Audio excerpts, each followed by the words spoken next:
दोस्तों लेके आ गया हूं आपके लिए और एक जबरदस्त video and this is going to be best smartphones under 10,000। और क्या बताऊं दोस्तों, ये जब लिस्ट बना रहा था मुझे बुरा लग रहा था। I am not joking, seriously मैं कह रहा हूं, क्योंकि हम जब लिस्ट बनाते हैं और आपको जब बताते हैं कि ये सबसे अच्छे 5 स्मार्टफोन्स हैं, वी डू इट ऑब्जेक्टिवली, हम सीरियसली लेते हैं हमारी लिस्ट और जो बेस्ट फोन्स होते हैं वही कहते हैं। इस टाइम हमारी लिस्ट में सिर्फ 2 ब्रांड्स के फोन हैं अंडर 10,000 और एक ब्रांड का 4 फोन्स हैं। जी हाँ, एंड उसमें से भी मैं कहूँ तो 2 ही, बेसिकली 5 में से 2 ही के पास आपने देखना चाहिए। फिर भी दोस्तों we have to be neutral, we have to tell you the correct thing, और वही हम करने वाले हैं इस वीडियो के साथ। बताऊंगा, सब कुछ बताऊंगा, आपको पता चल जाएगा दोस्तों। बहुत ऑब्जेक्टिवली बनाते हैं।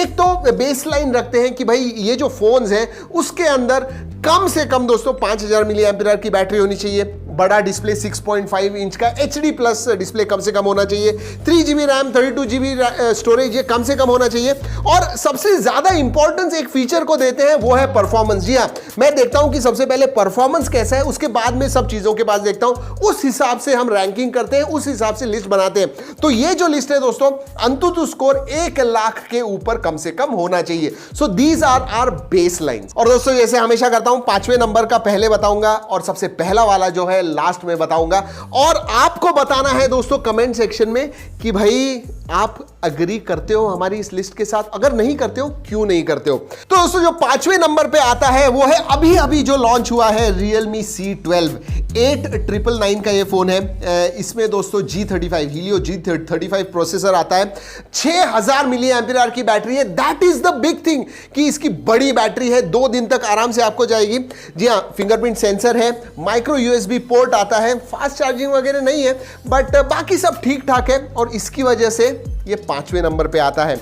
लेकिन दोस्तों बिफोर आप डिसाइड करो, पूरा ये वीडियो एंड तक देखिए, क्योंकि मैं कुछ चीजें ऐसे बताने वाला हूं जहां पे आप कहोगे कि 5वें, 4थे, 3रे नंबर का हमने देखना भी नहीं चाहिए। दोस्तों जो 4थे नंबर का आता है वो है Realme C3। यस, अब क्या डिफरेंस है C12 और C3 में दोस्तों, कि भाई फिंगरप्रिंट सेंसर नहीं है इसके अंदर, 6000 की जगह पे 5000 मिली एम्पीयर की बैटरी है, माइक्रो USB है, G70 प्रोसेसर है। ये जो है ये बड़ी चीज है। So it is performance oriented, लेकिन उसमें फिंगरप्रिंट सेंसर वगैरह नहीं है, और 1000 मिली एम्पीयर से बैटरी कम है।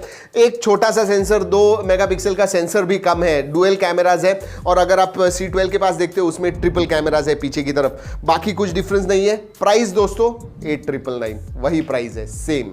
अब दोस्तों जो 3रे नंबर का आता है वो है Realme C15। जी हाँ, Realme 12 5th, Realme C3 4th and Realme C15 3rd पे आता है। अब ये 3rd पे क्यों आता है, क्योंकि ये पूरा का पूरा Realme C12 है। सिर्फ 2 चीजों का डिफरेंस है दोस्तों, एक एक्स्ट्रा सेंसर आता है इसके अंदर एंड 18 वॉट का फास्ट चार्जिंग। Realme C12 में 10 वॉट का है, इसमें 18 वॉट का है, वो एक डिफरेंस है, और एक 2 मेगापिक्सल का एक्स्ट्रा सेंसर आता है, मतलब क्वाड कैमराज है पीछे की तरफ, और प्राइस है 9999, मतलब 1000 रुपए एक्स्ट्रा है। सो Realme C12, C3 and C15। अब देखते हैं टॉप 2 के पास। वैसे दोस्तों जो भी फोन्स मैं आपको बता रहा हूं सभी के लिंक नीचे डिस्क्रिप्शन में दिए हुए हैं। एक बात याद रखिए, जब हम ये लिस्ट डिसाइड कर रहे थे तभी ये भी हमने देखा कि भाई ये आउट ऑफ स्टॉक तो नहीं है, क्योंकि मैं आपको बताऊंगा और अगर नहीं होगा ऑनलाइन वगैरह तो आप खरीद नहीं पाओगे। For example Moto G8 power light, ये आउट ऑफ स्टॉक ही है, तो बोलने का मतलब ही नहीं बनता। वैसे भी P35 है उसके अंदर, इसलिए मैंने उसे नहीं रिकमेंड किया।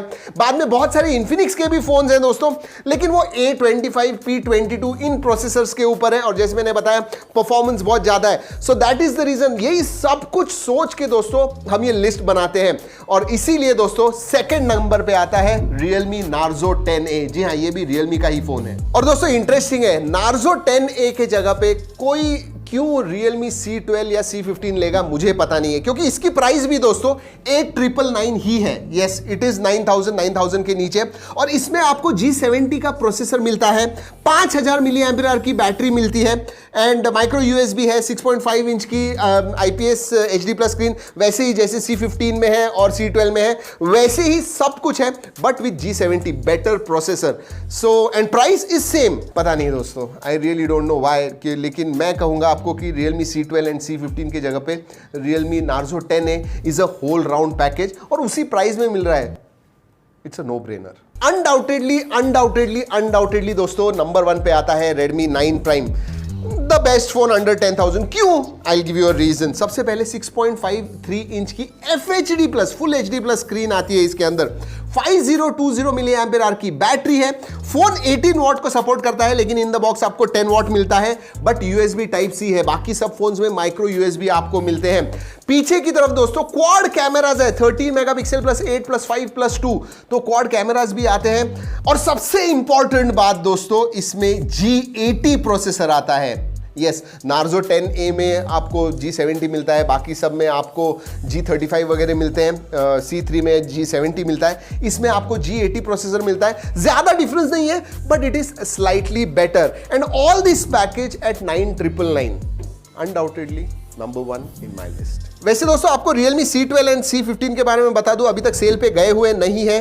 अबाउट अ वीक 10 डेज के बाद वो सेल पे जाने वाले हैं, तो I just wanted to let you know. जैसे ही सेल पे जाएंगे मैं लिंक नीचे डिस्क्रिप्शन में दे दूंगा. तो दोस्तों यही थे मेरे top smartphones, top 5 smartphones under 10,000. आप मुझे बताइए आपको क्या लगा इसके बारे में, इस लिस्ट के बारे में. Do you agree with me? जी हाँ, ऑल्सो लिंक्स दिए हुए हैं डिस्क्रिप्शन में, जरूर जाके देखिएगा. चलिए दोस्तों इस वीडियो में इतना ही. अगले वीडियो तक keep trekking and stay safe.